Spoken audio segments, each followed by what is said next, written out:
হ্যাঁ হ্যাঁ বলো, এদিকে মুখে মুখে তাকিয়ে থেকে বলো, বলো বলো, হ্যাঁ বলো না।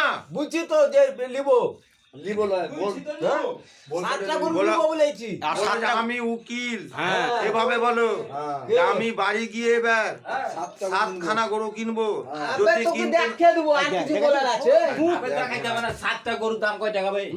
আবার সাতটা গরু আবে জয় টাকাই হোক তুই বল কয় টাকা করে? সাতখানা পা কিনে নিয়ে আসবো না। 7টা গরু আটা কিনতে গরু, চাইছিস? একটা গরু কিনা ভাই একটা ছেলে আবে মুরাদ আছে। চাইতে পারি না মানা কিনতে পারি না আমার 6000 টাকা তুমি বলো না জি, তাহলে তো আমি বুঝতে পারবো মিথ্যা কথা আমি আর বা মিথ্যা কথা গেলে বলো তোকে গরু তোকে দেখাবো আর কিছু বলার না 14 পুরুষের বাদে গরু বাঁধা আছে। তা আমি তো লোককে বলবো যে হয় বলেছে, তা আমি তখন তোমাকে দেখাতে পারবো তো ছবিটা। 10টা বলছিল যে তুমি বলো না এভাবে, বলো। শুন 10টা বললো কেন 10টা কিনে কিনে একলে আমরা কিনবো আচ্ছা, না ঠিক আছে।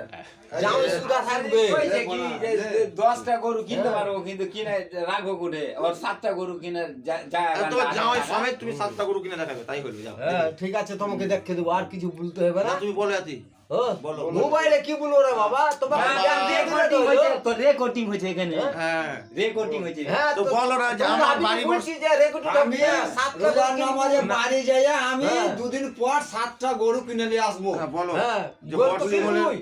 বর্ষমূলের হ্যাঁ। উকিল আবার যাইয়া বাড়ি ঢালবে, ছাদ ঢালাই করবে, ওহাকে কার বলেছে।